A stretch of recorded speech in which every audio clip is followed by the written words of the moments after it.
Yeah, no problem. Hello and welcome to the Pickup WNBA podcast. I'm your host, Cathryn Naiker. And I'm your other host, Freddie Rivas. What's up? And this is episode 97, baby. We did it. And joining us today, very special guest, WNBA analyst Mark Schindler. How's it going? I'm good. I appreciate you guys having me on. Excited to be here. Chopped it up a little bit before the playoffs get started, which somehow, I think this was the last Sunday of the regular season. Today when we're recording, so I just am. I'm simultaneously ready for the playoffs to be here, but also not ready because that's just gonna, my schedule is gonna go so crazy out the window. But it's been I have no idea how we're here already, but it's been a fun year. It has been a fun year. Go ahead. No, I was just gonna say it's been an awesome year, and Mark, we're huge fans of yours, so we really appreciate you joining us and hearing from you. We've been reading your work I think a couple years now, so we're pumped to have you. Oh no, I appreciate that. We quote your articles often. We do. We sure do. This is episode 97. Mark, it is. You were born in 97, which you let us know after I said 97, great year in music. Again, just to let everyone know where I'm at mentally going into this. I'm just kidding, though. Please know we're just joking. No, I can take it. I know. I haven't been around as long, but I've learned comedy finally. So we're here. Hell Amazing. Yeah. All right. Well, let's jump into this playoff preview, shall we? I guess we'll do this in order. This order that you sent it to us, Freddie. Sure. But we'll do Liberty. So is this Mystics in the 8th, totally finals, or some sort of tiebreaker coming up? It's there's a couple games left, so I think that right. I'm guessing it could go a couple different ways. Just per WNBA.com, I would assume this means that Mystics have the tiebreaker, but it is a 3-way win percentage tie between Mystics, Dream, and Sky. Yeah, I mean, this is a hell of a comeback for the Mystics. I really didn't see them in this spot. And then, for a large part of the season, I thought the Sky would be here. But then after the Angel Reese injury, I was really okay, come on, Atlanta Dream, let's do this. But now, we'll see what happens. But, last year, the Liberty faced the Mystics in the first round. And I believe there was a game that went into overtime, if I'm recalling correctly. That was the one series where it's the Mystics might be able to make this interesting. I don't know if that's going to be the case this year. Truly, between any of those teams, I think the Liberty probably sweep this series. But guys, let me know what you think. I mean, Mark, we'll start with you. Yeah, I think part of what's going to be fun is just seeing who snags that, because all three of those teams have 2 games left. The Mystics play New York and Indiana, which I would say is probably the hardest path that those 3 teams have to face. Atlanta plays Chicago, New York, and then Chicago plays Atlanta and Connecticut. So inherently, it's going to be I actually think it's going to be really tough for the Mystics to make this. They've been playing really well of late, but beating both New York and Indiana, tough on its own. Beating even one of them, I think, is going to be difficult, because now, even after today happened with New York dropping that game, I think the 1 seed is still up for grabs. Oh wow, I didn't realize that. Yeah, it's close. I don't think it'll happen, but I think technically Minnesota could end up sliding into that spot if they win out and New York drops a game or 2. Yeah, as of now, the Liberty have 31 wins. The Lynx have 29. Mm-hmm.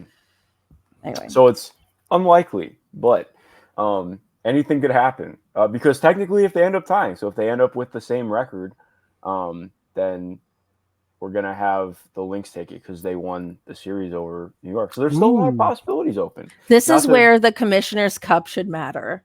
Yeah. Okay. Yeah. This is when it should matter right now. Yeah, I mean, well, is the Sky Dream game coming up? Would that be some sort of a tie-breaking game for this 8th spot? I mean, yeah, that would be a really key decider. In some ways, like I feel like that could be the game. Unfortunately, like you know, it would be fun if we have that as like the last game. So like I think it was 2 years ago, we had Atlanta and New York played 2 games in 3 days to close out the season, and their last game was like the decider for the final team to make the playoffs. I love it.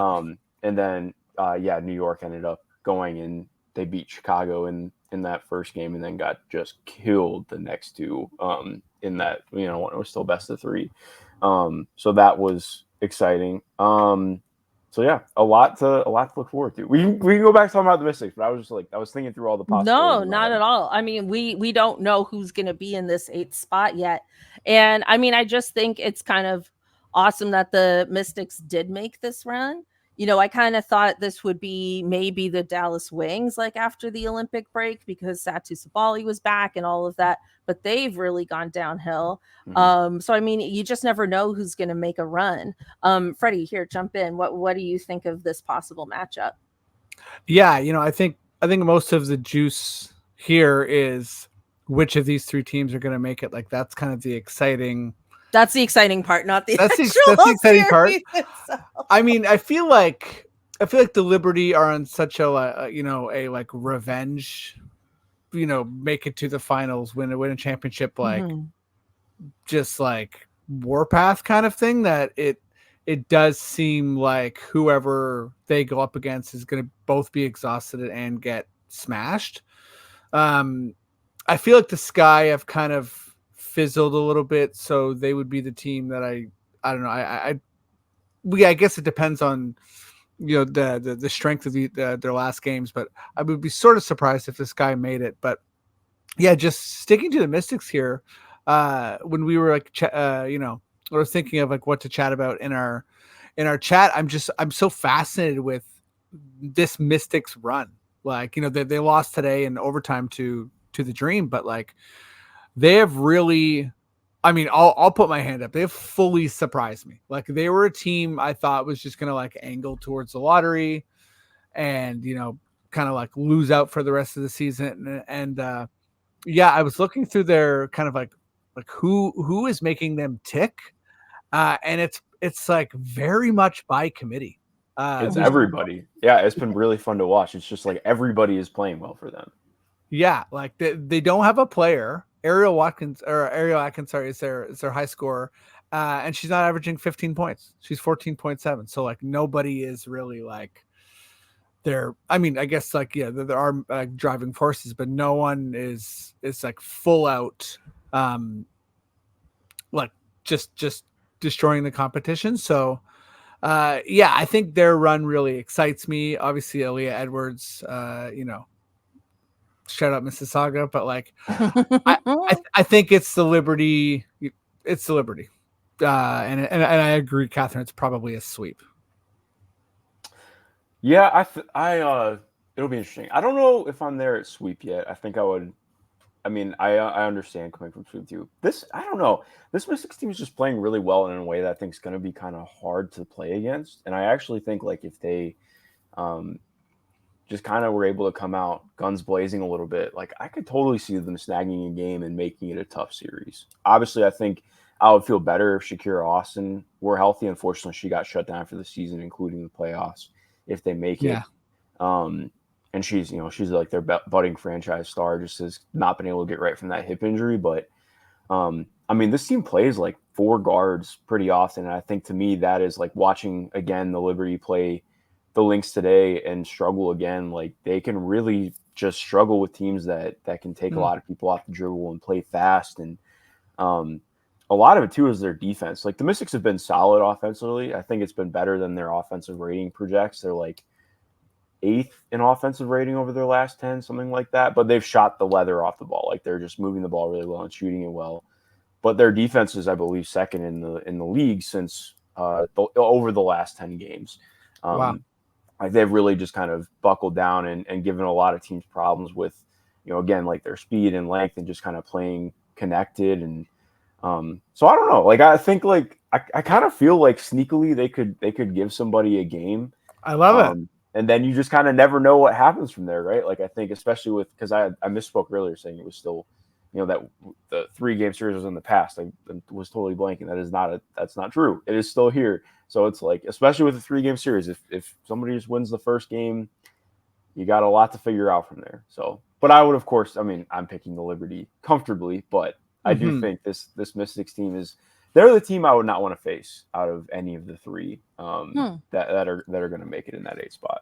Yeah, because they can, classic underestimate them as an opponent, and then they sneak up on you. Anything else you want to say about this series before we move on, Freddie? I love a B or a C or a D storyline. So Steph Dolson, shooting the leather out of the ball. As you're saying, we Mark, love Steph Dolson on. We love Steph Dolson, and also her playing against the Liberty. I like it. Yeah, it's fun. Bench. It is fun. Also, too, Sika Kone, who the Liberty drafted and is now, has been not a huge role, but has been playing a significant role for the Mystics. Like, there's a lot of like kind of cross paths in there, so it's fun. That's awesome. Okay, let's go on to our next probable series, which is the Lynx and the Mercury. So, Mark, I've got a question for you as a proper analyst of the game. So, the Mercury have been my team. I've claimed them as my home team, and Sorry for your loss. Thank you. I've been I've been extremely bewildered by this team all season. I just feel like who they are on paper versus who they are at the end of the day, it doesn't really add up to me. What do you think has gone on with the Mercury this season? Yeah, they've been really frustrating for me. They're another team that I thought, I was hopeful could maybe take a turn after the Olympic break, right? They were 13-12, but they had some really good wins mixed in there, along with some baffling losses, which I think was kind of the show with them. But I was, really optimistic, like, okay, maybe if they can, take this time, come off of the break, they get right. Obviously, they had a lot of players playing in the Olympics, but so does every contending team, so it's just not an excuse. I think you can point to this team missing Beck Allen as a pretty big impactor, but at the same point, too, when you make this, the sign and trade for Beck Allen, injuries are unfortunately just a part of her nature. Like, that she's probably going to miss significant time during a year. They've really struggled with, having that back into the roster, but point blank, I just think the defense hasn't been good enough all year. And then that ties into, the offense kind of waxes and wanes. Sometimes it's really good and looks like one of the best in the league. Other times it can be pretty average and is just a lot of, kind of taking contested shots and not necessarily making that many. I don't love being like overly critical, but I do think this team should be better than they have been this season. They've been probably my biggest disappointment out of all the teams that I viewed as real contenders to start the year. Yeah, I agree. I think we're all a little disappointed and baffled. And like there was a game maybe a week or two ago. I wish I had this in front of me, but when they were playing the Aces and then Asia Wilson got something crazy like 42 points and like close to 20 rebounds or something like that against the Mercury. And I'm like, wait a second, she got all of that against Brittany Griner. Like I thought Brittany Griner was one of the better defenders at that position in the league. So I have found their defense to be disappointing and baffling and just confusing. Like I don't understand why they're not better on that end.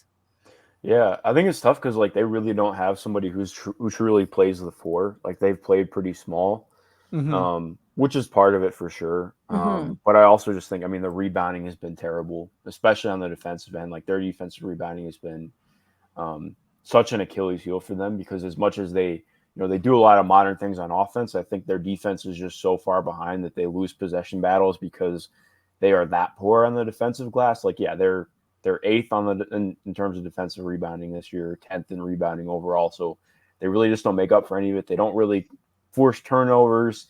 They're just in a tough spot because it's like, all right, if we don't get hot early, then we can get into, we can get behind very quickly. And that's been, luckily tonight was a closer game and they ended up pulling out the win against Chicago. But in the 6 games they've played in September, all of their losses are 13 plus points or more, including 2, back-to-back 20-point blowouts before this game in Chicago. Like it's not looking great for them headed into the playoffs. Granted, like they're talented, maybe they scrape it together, but for anybody who like points at this and goes like, oh well, like Kalia Copper's on this team, it could be like that 2021 Chicago team, and they just make a run. I'm like, okay, but that was different. Like that team was a lot more talented. They were deeper. Candace Parker missed the majority of that regular season, and they just were able to find a verve. They showed that towards the back end of the regular season too. This team has done the inverse. Like they are, I think they're 4-8 after the break, 5-8 now. I don't feel very good about the Mercury headed into this, particularly because the Lynx pretty much dominated them quite recently, and I would anticipate the whole series to look like that for Minnesota. Yeah, and let's turn to the Lynx, who's Freddie's team. So he's doing a lot better than me this season. Hasn't always been that way, but this year definitely is. Commissioner Cup winners, only 2 games behind the Liberty for that number 1 spot. But at this point in the season, we don't feel like it's super likely that they'll catch it. But they've had an incredible season, even better than I thought they would have. And, they really believe they can win it all. I mean, Freddie, feel free to jump in about the Lynx, about your team and how pumped you are for this series. Yeah. And I will say, for long time listeners of this podcast, like we're both in Toronto, right? Me and Cathryn. So it's kind of like these adopted teams. And the first year we started this podcast, I picked the Sky as my team, and they won it all. Shout out Steph Dolson. But yeah, like that team was so fun, man. It was so fun. They were really fun. Yeah. And like there was such a fun finals, and like me and Cathryn like happened to like pick the teams that ended up in the finals. We didn't even realize. Right? So then I was like, I feel like, since I'm just like bouncing around hoping for a Toronto team, which we will get, I was like, okay, let me jump to the Lynx. He was just a traitor. I'm a traitor. Listen, if you're from Chicago, I'm sorry, but like the thing is, I'm not, right? So like I had to switch it up. But here's my thing with the Lynx. I they're so real. Like nothing they're doing is like has me worried about the playoffs in any capacity. But I think in a Mercury Lynx series, to me the main question is like is Collier, I think like a fair runner-up MVP, but like how unstoppable is she going to be in the playoffs? Like, you have to imagine that the Mercury are going to throw everything they possibly can at her. And, if I had to bet, I would say that she deals with it and, sort of like thrives and is the best player in the series.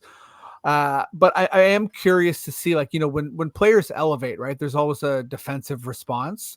And, back to what you were saying, Mark, like maybe this Phoenix team just like doesn't have it in them. Maybe they just don't have a defensive plan that can bother her.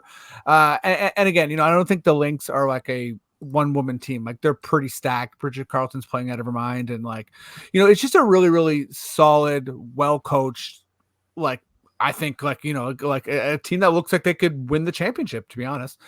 But I wouldn't expect a 2-0 series here. I think I would go 2-1 Lynx. Just because I mean, I don't know. Like I think Copper could step it up, and I think that Diana Taurasi is just going to get like tossed out of the playoffs makes me feel like I'm like it's like sacrilegious or something like that. So I feel like she'll I don't know, like if anyone could get hot like at age, what is it? Is she 42, 41? Yeah. Like if anyone could do it, I feel like it could be her. But yeah, I mean, Courtney Williams is killing it. Like I think the Lynx are legit. I think they go win a championship. So I am happy that they're my team until I have to abandon them as well. Wow. Yeah, I mean, I think the Lynx are pretty good. I I don't know. I feel like the Mercury might just have a moment where they look at each other and they're just like, we don't have it this year. You know what I mean? Like but I could be wrong. I mean, I'd love for them to win a game, and then at least I'll have some bragging rights against you, Freddie. At least something. Something. I mean, I wouldn't bank on it. I'm not banking on it either. All right, let's move on to what might be one of the most exciting series in this first round. It's looking like it's going to be Sun versus Fever. Woo! Yeah. Mark, tell us what you think of this matchup. Yeah, this one I feel a lot less certain about. I don't want to just say it's a toss-up. Like, I think that Connecticut is the better team, and point blank, like, I think you look at the games that Indiana just played against Las Vegas, and granted, that's the reigning defending champs, but I think that's kind of the point. That was like the first game where it felt like since the early June when the Fever have started to get their find their stride, find their chemistry. That felt like the first game where they got like playoff level attention to them, right? Mm-hmm. Like the Aces did a really great job of forcing Caitlin to her right, which she's been phenomenal. Going to be an all WNBA first team player, and rightfully so this year. But that's the part of her game that needs some work. Like, I think obviously she can drive right, she can make things happen, but she, to get to her pull up and step back game, she wants to go to her left, and they did a great job forcing her right. And then they also were really selective in, who they did and didn't guard in Indiana's offense. And I think right now, Indiana is they just, to me, are very much one piece away on particularly at the 4 spot, and kind of figuring that out and having more consistency there from being like a legit playoff team, or I should say like a team that can really contend in the playoffs. They don't have players who have been in the playoffs.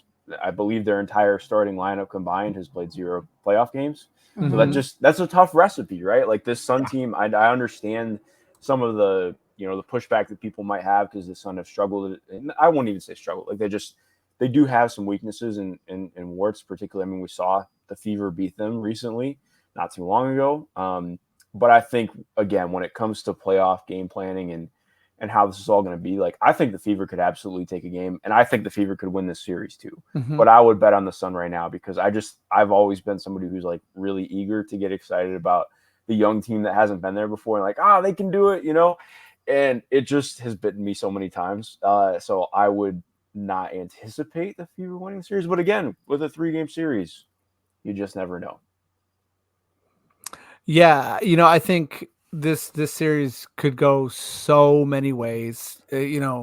Well, I think the reason I would lean Sun, is the experience, like you're saying, Mark. It's like to me, experience shows up in a variety of ways, right? Like, it's like if the Sun go down big in a game, I feel like Thomas and Bonner and Mabry are the type of people who could kind of like scrap back and like make the game ugly, play some defensive basketball, like hard screens, sort of just like muck it up and like make the series, or make like just like sort of like storm back in the second half type thing. Whereas like I feel like the Fever, there's a chance for, I don't want to say like infighting, but like it's that new team, kind of like you're down by 14 points in the first half and you're hanging your heads a little bit. Yeah, And it's just exactly. I mean, it's hard when you haven't been there before. I think it is is the point. Like, especially, and then like you have the pressure of that moment. That if they end up being able to play a game at Gainbridge, like, it's going to be sold out for sure. It'll be sold out wherever they're at. But like, it's a different, exactly what you're saying. Like, such a different environment that if you haven't been there before, it takes some time to get used to. And I think that that's something that could be, I would anticipate that being something that they have to work through in the playoffs. Absolutely. I mean, it might. Oh, go ahead. Sorry. Oh, sorry. I was going to say, I also feel like, obviously we're going to be focusing on like Boston and Clark and the kind of like their symmetry, but I think Mitchell has just been like out of control, like on fire. So for this to go the Fever's way, that has to continue, right? Because I think she's, if I'm not mistaken, she might be the Is it Clark or is it her who's the leading scorer of the team? I think it's her. So Yeah, I believe it's Kelsey. They've been like extremely close, like kind of neck and neck, but I believe it's yeah, Kelsey right now. I guess it's really tight, but yeah, so like her Caitlin and Kelsey, like that's just like a lot of, it's the opposite of what we were saying about the Mystics. Like they're both like almost 20 games or to 20 points a game apiece. So like that's really, like a lot of scoring dependent on two people. Not that Boston can't do it, but yeah, Mitchell is kind of like an X factor for me there. But yeah, sorry, go ahead, Cathryn. I feel like No, all good. Like I think look, I think Caitlin Clark loves these moments. I think she's gonna show up for sure. But I also think, for all the flashes of brilliance we're gonna see from her, we're probably gonna see a decent number of turnovers as well, as we have all season. But I think especially in a playoff moment, higher stakes moment, I think we are going to see more turnovers from the Fever. I think the downside for the Sun is they might be in a scenario where every game ends up feeling like a road game because the Caitlin Clark fans will come out and they'll be in Connecticut. They'll obviously be in Indiana. But I think they're obviously strong enough to handle that and withstand that. The one thing I think I was mentioning this last week on the pod that I really love about this matchup is that I feel like because they're facing Caitlin Clark, this is going to give the Connecticut Sun a spotlight that they've really deserved and haven't really gotten because it's been all Aces Liberty, for the past, over a year. So that part of it, I'm really excited to see. I do think the Sun will come out on top of this series, but would not be surprised if the Fever won a game and if they made it like really close and really interesting. Yep. Here. Okay, great. So let's move on to our last series, and that is Aces versus Storm. This is an intriguing one because the Aces have been, for the first time in a long time, a little inconsistent, right? But as of late, they've really caught on. Obviously, Asia Wilson is a unanimous MVP and has reached new heights this season. And they, in recent weeks, have started to look like their championship selves again, I would say. So, I mean, I see the Aces coming out on top, but I don't think it's going to be easy. I mean, this is going to be their hardest path to a championship yet. Major test for them. Obviously, difficult to three-peat. How do you guys see this series shaking out? Yeah, right now, I mean, I think I would pick the Aces, but this is like I think this one is going to be tough. Um, I think the biggest thing will just be right now. I mean, the Storm still have not kind of like they've really just struggled with spacing the floor, and they really don't have a lot of shooting on the roster. Like they're a very athletic group. They're very good defensively. I think the biggest thing that gives me pause is Skylar Diggins-Smith has really found her groove the last couple weeks, which has been instrumental for them. But until Jewel Lloyd does, like this has just been a really rough season for her. Like there have been a couple of games here and there where she's looked like herself again, but for the most part, like she's kind of struggled this year. I think if we can see her rise up in the playoffs, that changes the game. Like you have proven players, like I mean, Nneka Ogwumike is incredible. She's played in these big moments before, has won championships. Um, Obviously, Jewel's been part of championships as well. Skylar has been a long-time fantastic player. You have incredible stuff from Ezzy Magwigor, again, like pointing out what the defense has been. I just think overall, too, like I like what you said about the Aces being inconsistent, but they still just like very clearly have the best player in Asia Wilson. But I think the rest is just about like how does everyone else look? Like Jackie Young hasn't been herself point blank since the Olympic break. She's had again one or two games similar to Jewel that have been good, but has looked a little passive on offense. Is taking way less shots than she was earlier on in the year.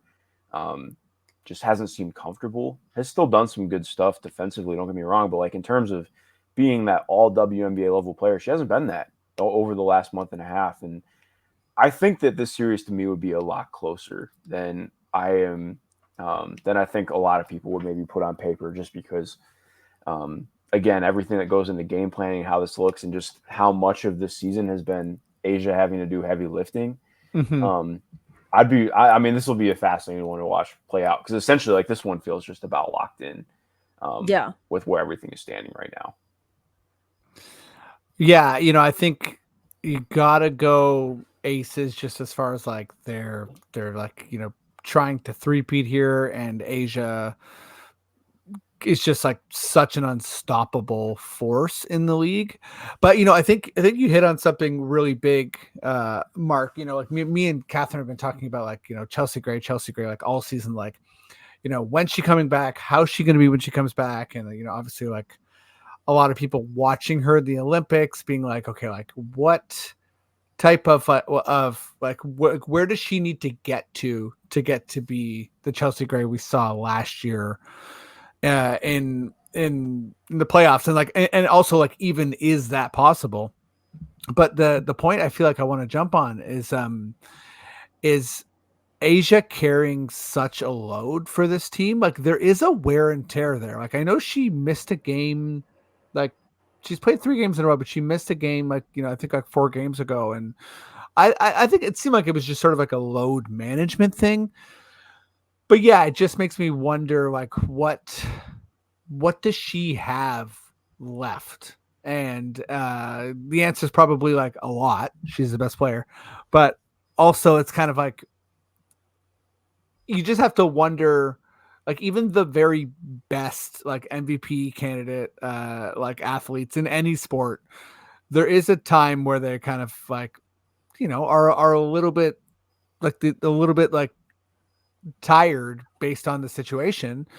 And then also, all your points about the Storm, like I think the Storm have a lot going on. And one player I'll throw in there that I feel like everyone freaked out because she was so insane for France, and hasn't like jumped like off the page sort of thing statistically, but I do wonder what Gabby Williams can bring to the table for the Storm, and if she can be like a difference maker. And like again, with these series being best 2 out of 3, like that's every moment is like there's not a lot of sort of like catch up time. So like if you get that first game, the pressure's on, and if it's like I would expect this to be a really really tight series, and the Aces I don't think have the same advantage that the Liberty do, which is like easing into the playoffs potentially. I Yeah, know it's the hardest road to the finals.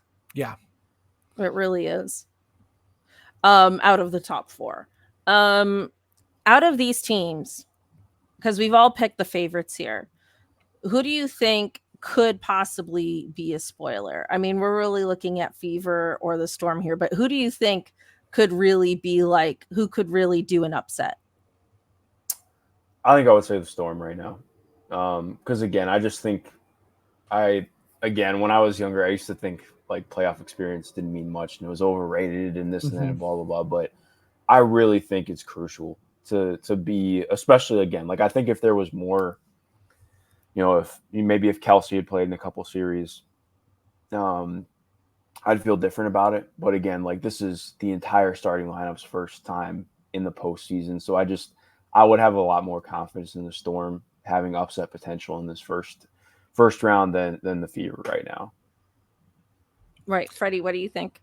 I wanted to be like I'm going Mercury, but no, I also think the Storm, and I feel like the Fever could definitely do it, but I just feel like even though she's like built for the pressure moment and she's just like on this like meteoric rise post Olympics, like a Caitlin Clark, but I also feel like the light, the spotlight is so bright on her that if she has a flaw, if she like going to her right, like all those things, it's just not the same as playing in college where it's like each team is like a whole new thing.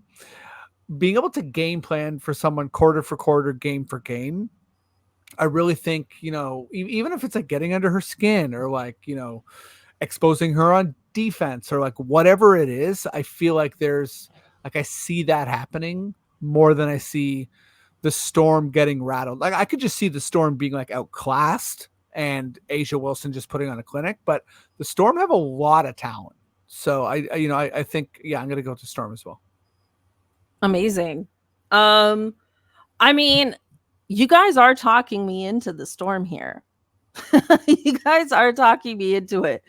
But I think just for the sake of zagging, I'll go with the Fever. I just feel like who they've been the second half of this season has been phenomenal. Mhm. And I feel like Caitlin Clark gets better literally every game. It seems like she's getting better and better and better. She just dropped 36. Yeah, she dropped 36 points. I think that's her new WNBA career high, if I'm not mistaken. Yep. And I think it's a rookie high, I think. Yeah. So it's like she's won WNBA Player of the Week the last 3 weeks in a row.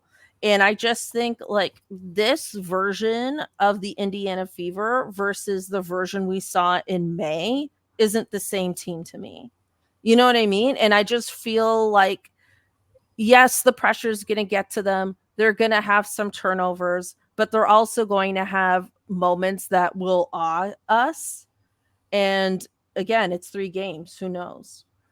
And they're going to have home court advantage, even though they're 5th or 6th. They're 6th.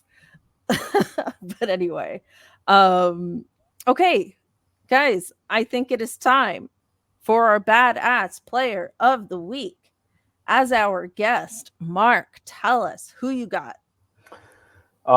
There are obviously a ton of players who've been phenomenal. Like obviously, you can shout out and congratulations to Asia Wilson for becoming the first and only woman in the WNBA to score 1,000 points in a season. Mhm. It's been a special year for her. But I'm going with Rickea Jackson. Like I know that the Sparks have struggled. They haven't won a game of late, but Rickea has just been awesome. She's averaging slightly over 20 points per game over their last 5 games played.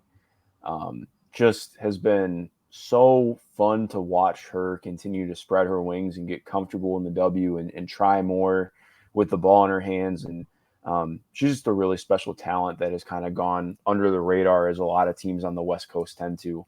Yeah. And I'm excited to watch her keep growing, even though her season's going to end pretty soon. I love that pick. Me and Cathryn have talked so much about Caitlin and Angel and even Cameron Brink. So like and I think Rickea Jackson was drafted high for a reason. And yeah, when you're on a losing team, and like you said too, in the West Coast, there's a tendency for people to kind of like not really pay attention to what you're doing. And shout out, I mean, some pretty huge stats this last week for Jackson. Absolutely, I missed it too as well, but shout out as well to Caitlin Clark for passing the single season assist record as a rookie. Yeah. And not just the rookie record, like this year league record. So it's like, yeah, it's been a pretty special season for just kind of watching how many players are altering the game and setting new milestones. It's been a very cool year. Yeah, it's been such an amazing year. Like there's just like the amount of records. I feel like every week me and Cathryn are like, should we talk about the 9 records that were broken this week? Or yeah. Cathryn, should I jump in with mine? Yes, please. So mine is Skylar Diggins-Smith, 4-0 week. She's averaging almost 20 points a game, shooting 37% from 3, and almost 7 assists. So really like quite a complete game from Skylar Diggins-Smith. And what a journey she's been on, right? Like from, I think the last time like a lot of people were talking about her is when she was still a part of the Mercury, right? So I'm really excited to see her in the spotlight and in the playoffs. And I feel like she's one of the players who's definitely gearing up at the right time. Yeah. Really, really excited to see her in the playoffs again. I'm going with Napheesa Collier. We've talked about her on this podcast before, but the Lynx have won their last 6 games in a row. Just absolutely monster stuff. Napheesa's numbers are just under 18 points a game. She gets 10 rebounds. So, she's averaging a double-double, which is always super impressive to me. And yeah, even though the Mercury have been my team, I am looking forward to the Lynx kicking their butt. Wow. Good How dare you? times. Yeah, well, maybe when you abandon them, I'll pick them up later. Wow. Oof. Slanderous. All right, Freddie, it's time for your fun question. Well, before my fun question, I just wanted to Oh my God. I just wanted to shout out Mark one more time, and we did want to ask you just how you got into writing about the W, and obviously WNBA.com, but like where can people find your work, and like what do you think like your sort of like main angle as a writer is?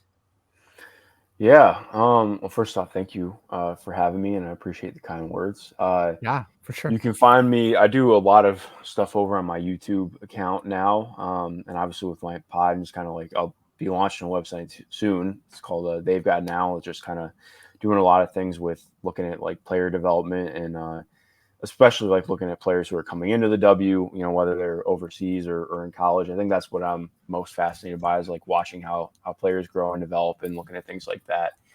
Do like a lot of video breakdowns with respect to that. But how did I get into it? I don't know. I just I had like I had knew somebody through Twitter that I would talk basketball with occasionally, and they knew somebody. They knew that the W was hiring like just kind of a freelance writer one time, and I'd never really been. I mean, I'd watched some stuff. Casually. I'd never been super into the W or just been exposed to it really, and got offered the opportunity to interview for this position. And I was like, you know what, NBA season's over. I don't really have anything else to do this summer, so I'll check it out. And I've just kind of ended up falling in love with it from there. So I love it. So you're a basketball sicko like me and Cathryn, I do love me some basketball. Yes. That's awesome. Cathryn, I don't know if you have any follow-ups. No, all good. Okay, let me jump in here with my Freddie's fun question. I think I got a good one this week. So also, and Kathy Engelbert, if you're listening, like this is a pretty sick question. So I hope you do incorporate these ideas. But we usually say that after we have said good ideas. But this time I'm confident, Okay. like we're gonna get something good. So here's the question. Here's the Freddie's fun question. If you could take a rule from another sport and incorporate that rule into the W, what sport would it be, and what's the rule you're taking? That's so hard on the spot. I could take a rule. Well, Freddie, you go first. You set the bar. You feel like you know what you want. Okay, so I mean, there's a couple different angles here. So I think I'm gonna go just like completely insane. And I think I would take the red card. So if a player in this situation, like the basketball version of it would be like, if you get like a double T, you have to play a player down. Just because I think that would lead to such absurd basketball. You want to see 4-on-5 basketball? I do, for the sake of this question. I feel like if this were actually ever applied, Kathy, please tune into a different episode. If this actually happened, people would find me online, and they would like just I think probably dox me, because they'd be like, this guy is horrible and this needs to stop. And then the other thing, I'm just gonna throw this in there. I love when coaches in the NFL refs. I love when they throw a flag on a play. I think that's the funniest, weirdest thing, that they have to physically throw a flag on the field. So not necessarily rule, but sort of a frill. Why is that funny? It's just funny to me that they have a bunch of flags in their pocket. And instead it's like it's too loud that the whistle's not enough. So it's like, they're like, I got 10 flags and I'm ready to throw them. Like, that to me, that's good stuff. All right. I could see you doing that. Yeah. So like, you wouldn't be the ref, you would just be the flag thrower. Like someone would tell you, Yeah. like, okay, we need this color, and then you throw it. 100%. Yeah, you'd be I'd good at fold that. it just right, you know what I mean? And then when you throw it, it like opens up very Oh my dramatically. God. Very silly stuff. Mark, have you thought of one? Yeah, I've zeroed in. I think kind of expanding on Freddie's idea. What if instead of red cards, we did like hockey and we made it a penalty box, and we had a penalty box, and if you get into foul trouble or something like that, you get you spend time in there. We get power plays. I feel like it would end up being like way. It would throw off the balance of the game so bad. It would be awesome. Yeah. I would also think it would end games in like the third quarter. It'd be very Yeah. bad, but it could be fun. I don't know. Yeah. We could get some like. I've always been enamored. I don't know if you're aware of the Colin Sexton Alabama story, but basically, yeah. So Alabama was playing Minnesota when Colin Sexton was a one and done player at Alabama. Okay. And they had injuries, and they got to a point where they had to finish the game playing 3-on-5, and they almost took it to overtime because Colin just went that nuts. Like he's that level. He was that kind of player who just like saw quite literally. I mean, he's called the young bull. Quite literally saw red when they got down to being 3 players, and yeah, it was wild watching. They were allowed to still play. Yeah, I think that was kind of ridiculous. That's like a great explanation of American sports and how dumb we are. Like, why are we still playing with three also, like, that makes me wonder, like, when does the game get called? Like they're just like, down 1-5. Like, yeah, can it be 1-5 and like the one player that's playing like has a limp? Like, you know what I mean? Like, when does it logically end? Like, I love that. 3-on-5 is insane. But yeah, no, I mean it was very real. I'll send you guys a link, but because that's absolutely wild. It was one of the craziest things I've ever watched because it was like, I mean they were down. They were down 13 at half, and then they come back. Obviously, have the injuries, and I can't remember if they were just injuries or somebody fouled out. But like they just like I believe they also had a bunch of players sick on the team or something. So like they just didn't have people with them. So then they have the stuff happen, and it's like, well, we just have nobody to fill in. And they just played a 3-man zone for most of the second half, and they almost won the game. It was crazy. Wow, unreal. Okay, so I have found this one a little difficult because I don't know other sports that well. So I thought of 2 very silly, ridiculous ones just for the sake of having an answer to this. But okay, one is less ridiculous than the other. So the one I thought of is, what if they did a game that was sort of in the style like tennis, where like the audience isn't cheering, there's no music during the play, but when the play stops, then everyone gets to erupt. Wow. So yours is the game ops. Yeah. Okay. Right? It's more, it's more of a culture rule than it is like an in-game rule, right? Like I'm not saying like that would be fun forever, but I think like that would be an interesting experiment. We'd probably hear more of what they're actually saying too. Like on the court. This is great for a future Friday's Fun question too. Right. Like, there you go. Where it's like, if it's silent and then the play stops, we all get to yell, the music's going, maybe the music even plays during the free throws.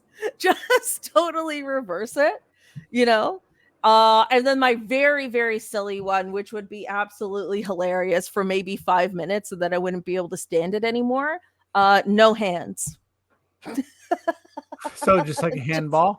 Just headbutting and just bumping.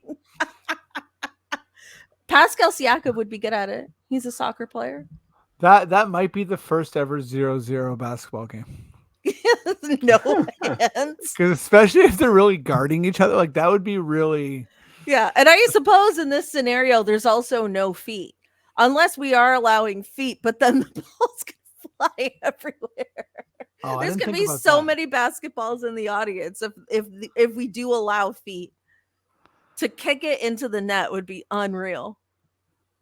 Yeah, that would be That would be good from like a circus perspective. Yeah, that's what I'm saying. I'd enjoy it for like 5 minutes and then I'd lose my mind. But that's what I thought of because I don't watch enough other sports to know their rules. Fair. Well, I mean, this is Cathy Engelbert again. If you're listening, if you're listening, please go back and listen to the Justin Trudeau episode. Yeah, check that out first, and then swing back to this. No. We got good ideas. And if anything, we've just ruled this idea out, which is also productive. Yeah, you gotta swing. You know, you gotta go for it. There we go. Guys, I think we should wrap it up there. Freddie, I forgot to give you time to shout out our socials off the top. Yes, please. How dare we? You need to just cut me off next time. I do. I just need to barge in. Yeah, please.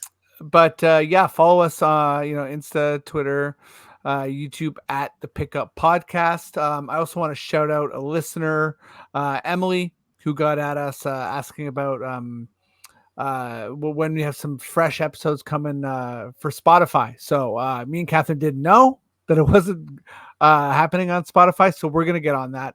Wait, Emily, what?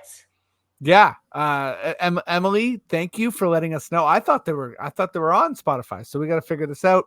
Oh my god! Yeah, our podcast host, the Sonar Network, did switch servers recently, so that might be why that happened. But glad that was pointed out. We will fix that. Oh my god, we will fix that. And it's terrifying. Also, shout out to Emily. She went to the Aces game today, so exciting. She's getting at us from the game. So thanks, Emily. Thanks for listening, and thank you, Emily, letting us know. Thank you. We really appreciate that. I'm shocked and stunned. But anyway, still glad to know. Mark, thank you so much for joining us this episode. Really appreciate you being a part of our playoff preview. Let us know where our audience can find you on the internet and what you're up to. Yeah, thank you guys for having me on. You can find me on Twitter at MG_Schindler. You can find my YouTube channel at They've Got Now on YouTube. If you just search that up, you should be able to find it. Doing a bunch of kind of like what Mike Schmitz used to do in the NBA with draft prospects, like running through film with them and interviewing them and getting to know them. I've been doing that with the players heading into kind of preparing for the 2025 draft with that group. So I have a bunch of those coming out. So yeah, just a bunch of fun stuff on the way. Amazing. Thank you everyone for listening and for tuning in. Happy playoffs. Happy playoffs, everybody. We'll catch you next time. Bye. See ya.